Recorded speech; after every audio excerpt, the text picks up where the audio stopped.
திருச்சிற்றம்பலம். ஸ்ரீ பரஞ்சோதி முனிவர் அருளிய திருவிளையாடல் புராணம் பாகம் 121. மதுரை காண்டம். வேதத்துக்குப் பொருள் அருளிச் செய்த படலம். பகுதி 23. எல்லாம் வல்ல ஸ்ரீ சிவ பரம்பொருள் ஆன்மாக்கள் இளைப்பாறுதல் பொருட்டு மகாசம்ஹாரத்தை செய்ததன் பின் பிரதம மகா சிருஷ்டியை செய்து அருளுகின்றார். அப்பொழுது தேவதேவனாகிய சிவபெருமான் திருவாக்கில் பிரணவம் என்ற அபரப்பிரணவம் தோன்றுகின்றது. அதிலிருந்து வேதங்கள் எல்லாம் தோன்றுகின்றன. அப்பொழுது இந்த சிருஷ்டிக்குப் பின் நைமிச்சாரண்யத்தில் வசிக்கும் கருணை நிறைந்த முனிவர்கள், கண்வ முனிவர், கர்க முனிவர் முதலியவர்கள் வேதங்களை கற்றும் அதன் உட்கிடையாய் இருக்கின்ற பொருளை உணராமல் மனமும் முகமும் வாடியிருக்கின்றார்கள். அப்பொழுது ஹரபக்தர் என்ற திருநாமத்தை உடைய ஒரு முனிவர் அந்த கண்வர், கர்க்கர் முதலான மகரிஷிகளின் முன்னே தோன்றுகின்றார். இருள்மலம் என்கின்ற ஆணவ மலத்தின் வலிமையை வென்ற ஹரபக்தர் என்ற திருநாமத்தை உடைய அந்த வேதியர் அவர் எழுந்தருளவே கண்வர், கர்க்கர் முதலான முனிவர்களெல்லாம் அவரை வரவேற்று மகிழ்ந்து பிரார்த்தித்து தனி ஒரு இருக்கை அமைத்து வந்த ஹரபக்தர் என்ற முனிவரை அந்த ஆசனத்தில் அமரும்படி வேண்டி நிற்கின்றார்கள். ஹரபக்த முனிவரும் ஆசனத்தில் அமர்ந்த பொழுது மற்றைய முனிவர்களின் முகமெல்லாம் வாடியிருப்பதை பார்க்கின்றார். அந்த முனிவர்களை நோக்கி ஹரபக்தர் கேட்கின்றார், முனிவர்களே, நீங்கள் பாசபந்தத்தின் மிக்க விருப்பு வெறுப்புகளிலிருந்து நீங்கிய தன்மை உடையவர்கள். அப்படி இருக்கும் பொழுது இப்பொழுது மனம் வேறுபட்டு முகம் வாடியிருக்கின்றதே என்று கேட்டு அருளுகின்றார்.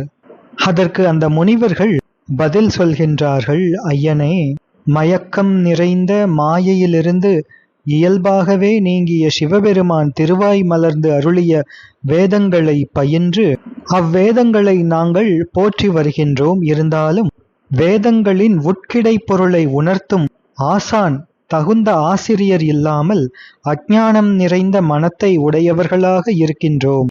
இதற்கு தாங்களே ஒரு நல்லதொரு ஆலோசனை எங்களுக்கு சொல்லி அருள வேண்டும் என்று விண்ணப்பித்து நிற்க, அதனை கேட்ட ஞானம் நிறைந்த மனத்தை உடைய ஹரபக்தர் கூறுகின்றார், வேதங்களை கூறியருளிய அச்சிவபெருமானே அருளுருவம் கொண்டு வந்து அவற்றின் அந்த வேதங்களின் உட்கிடை பொருளை உங்களுக்கு உணர்த்துவார். அதுவன்றி வேறு ஆலோசனை இல்லை. இதுவே நான் உங்களுக்கு சொல்லும் அறிவுரை என்று கூறுகின்றார். எல்லாம் வல்ல சிவ பரம்பொருளை ஆச்சாரிய திருவுருவம் கொண்டு வந்து வேதங்களின் உட்கிடக்கையை உணர்த்த வேண்டும் என்றால் அது மிக உயர்ந்த தவத்தாலன்றி வேறு ஒன்றாலும் யாருக்கும் அது அவ்வளவு எளிதில் கிட்டாது. அந்த தவங்களும் புண்ணிய ஸ்தலங்களில் செய்தாலேதான் நல்ல உயர்வான பலன்களை கொடுக்கும். அந்த புண்ணிய ஸ்தலங்களிலே மிக மேன்மை மிக்கது சைவ ஸ்தலங்கள். அந்த சைவ ஸ்தலங்களிலும் நன்கு மதிக்கப்பட்ட மேம்பட்ட சைவஸ்தலத்தில் சிவ புண்ணியங்களை, சிவ தவத்தை செய்தால் அந்த பெரிய தவ பயன் எளிதில் வந்து கைகூடும். அப்படிப்பட்ட மேம்பட்ட சைவஸ்தலம் யாது என்று சிவஸ்தலங்களிலே உத்தமோத்தம சிவஸ்தலத்தில் பெருந்தவம் செய்தால் அது எளிதில் விரைந்து பயனளிக்கும். அப்படிப்பட்ட உத்தமோத்தம ஸ்தலம் யாது என்று கேட்டார். உலகம் அனைத்தையும் தனது வடிவமாக உள்ள விராட் புருஷனுடைய பிரம்மரந்திரத்திலிருந்து 12 அங்குலத்திற்கு மேலே விளங்குகின்ற ஜீவன் முக்திபுரமாகிய மதுரைப்பதியே அது ஆகும். ஜீவன் முக்தர்களாய் பெரிய அளவில்லாத தேவர்களும் முனிவர்களும் பெரிய தவம் செய்து அத்தவப்பேற்றை எளிதில் அடைந்து மனக்குற்றம் ஒழிந்து என்றும் வசிக்கின்ற திருநகரம் அது தர்மசாஸ்திரங்கள், தர்ம நூல்கள் எடுத்து கூறுகின்ற மதுரையம்பதியே ஆகும். அம்மதுரையம்பதியிலே விண்ணுலகிலிருந்து வந்த ஒப்பில்லாத தெய்வத விமானங்களுக்கெல்லாம் சிகாமணியாயிருக்கின்ற விமானத்தின் அருகே அதற்கு தெற்கு பக்கத்தில் உலர்ந்த பருத்த தூரை உடைய கல்லால விருட்சத்தின் நீழலிலே என்றும் பிரியாத ஸ்ரீ தட்சிணாமூர்த்தி பெருமான் தம்மை வழிபட்டு ஒழுகும் ஜனகர் முதலான முனிவர்களுக்கு அன்பும் அருளும் மிக்க முகமலர்ச்சி செய்து அளவில்லாத அரிய நூல் முழுவதையும் தெளியச் செய்து விளங்குவார். அந்த மூர்த்தியே உங்களுக்கு அவரே திருவாய் மலர்ந்தருளிய வேதத்தின் உட்பொருளை உங்களுக்கு அம்மூர்த்தியே உணர்த்துவார். எனவே முனிவர்களே, அந்த மூர்த்தியின் திருமுன்பு சென்று செய்தற்கரிய தவத்தை செய்வதற்காக செல்லுங்கள் என்று ஹரபக்த முனிவர் உபதேசிக்கின்றார். எல்லாம் வல்ல சிவ பரம்பொருளின் திருவருள் போலவே வந்து உதவிய ஹரபக்தர் இவ்வாறு உபதேசித்து சென்றருள அதன்பின் கண்வர் முதலான முனிவர்கள் மதுரையம்பதிக்கு எழுந்தருளுகின்றார்கள். அங்கையர்கண் அம்மை இடபாகத்தில் உடைய சோமசுந்தரேஸ்வரரினுடைய மதுரை திருநகரத்திற்கு செல்கின்றார்கள். அங்கே அழகிய பொன்னால் செய்த பல ரத்தினங்கள் அழுத்திய திருக்கோயிலின் உள்ளே புகுந்து, திரு ஆலவாய் திருக்கோயிலுக்கு உள்ளே புகுந்து பொற்றாமரை பொய்கையில் ஸ்நானம் செய்கின்றார்கள். எம்பெருமான் மேல் கொண்ட பேரன்பு, அம்முனிவர்கள் கொண்ட பேரன்பு, அது அவர்களது இதயத்தையும் விழுங்கி மேல் எழுந்த அன்பு அவர்களை செலுத்த முனிவர்களெல்லாம் விரைந்து சென்று இந்திர விமானத்தை அடைகின்றார்கள். 8 யானைகள் அஷ்டதிக்கஜங்கள் தங்கள் பிடரியில் சுமந்த அந்த விமானத்தின் மேலே இருக்கின்ற பொற்கலசத்தை வணங்குகின்றார்கள். விமானத்தை வணங்குகின்றார்கள். அந்த விமானத்தின் கீழே எழுந்தருளியிருக்கின்ற ஸ்ரீ சோமசுந்தரேஸ்வரரை தரிசிக்கின்றார்கள். தங்களது உள்ள கண்களால் கண்டறியாத வேத வாக்கியங்களின் பொருளை வெளியே கண்களால் கண்டது போல தேவதேவனாகிய சோமசுந்தர கடவுளை நேரே தரிசிக்கின்றார்கள். தங்கள் துன்பங்களையெல்லாம் ஒளிந்து பேரின்பக் கடலில் திளைத்தது போன்று இந்த பரந்த நில உலகத்தில் விழுந்து நமஸ்காரம் செய்தார்கள். எம்பெருமானை போற்றினார்கள், துதிக்கின்றார்கள். அவர்களினுடைய கைகள் தலைமேல் கூப்பி அக்கைகளும் கால்களும் கம்பித்து கண்கள் ஆனந்த வெள்ளம் சொரிய அலைக்கும். அந்த ஆனந்த வெள்ளத்தில் அழுந்தி வாய் குளறி பிரம்மனும் திருமாலும் இன்னும் தெரிந்துணராத ஸ்ரீகண்டத்தை உடைய வெள்ளியம்பலத்தை ஆடும் தேவர்கள் தேவனே, தேவர்கள் உய்ய விடம் உண்ட அந்த விஷத்தை உண்டு அமுது அருளிய உத்தமனே, உன்னை வந்திப்பதற்காக வந்தோம் என்று துதிக்கின்றார்கள்.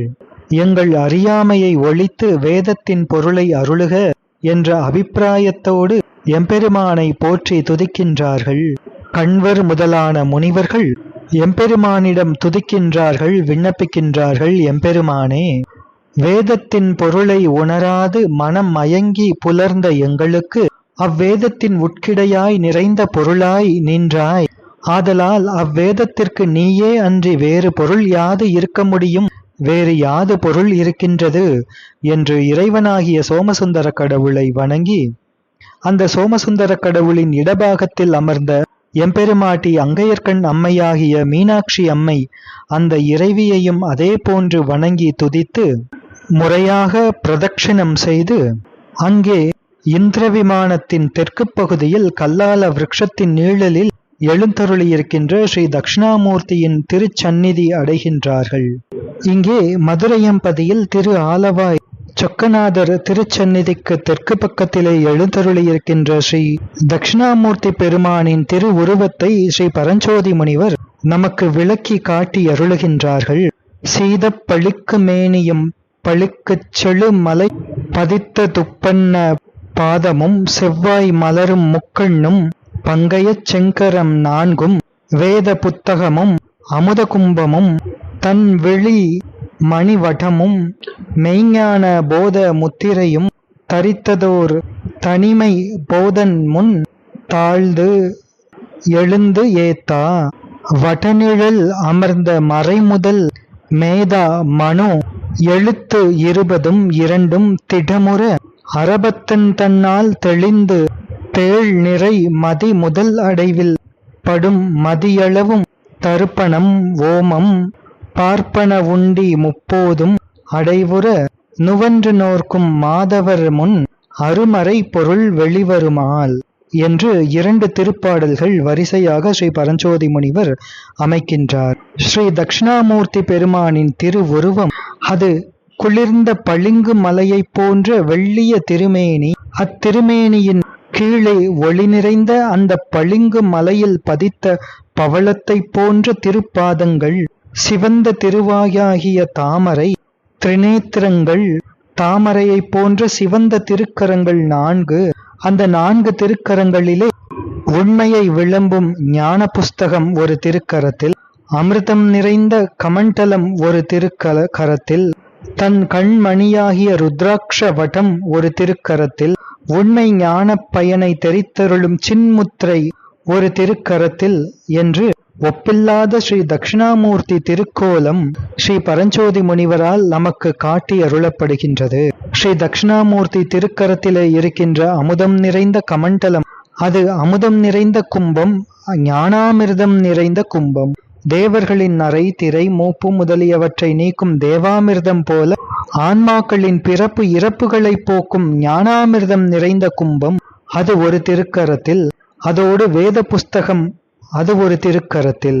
மற்றும் ஒரு திருக்கரத்தில் ருத்ராட்ச வடம், அது எம்பெருமானின் திரிநேத்திரங்களின் அந்த கண்மணியே ருத்ராட்சங்கள். அந்த ருத்ராட்சங்களினால் ஆன வடம், ருத்ராட்ச மாலை ஒரு திருக்கரத்தில் ஏந்தி இருக்கின்றார். ருத்ராட்சம் என்பது எம்பெருமானின் திருக்கண்களிலிருந்து வழிந்த நீர்த்துளிகள். முன்பு தேவர்கள் திரிபுரவாசிகளால் தங்களுக்கு உண்டாகிய வருத்தங்களை எம்பெருமானிடம் விண்ணப்பம் செய்து கொள்ள, அப்பொழுது சிவபெருமானார் 1000 தேவ வருடங்கள் தமது திரிநேத்திரங்களையும் மலர்த்தி இருந்து அருளினார். அப்பொழுது அத்திருக்கண்கள் நீர் பொழிந்து அருளின.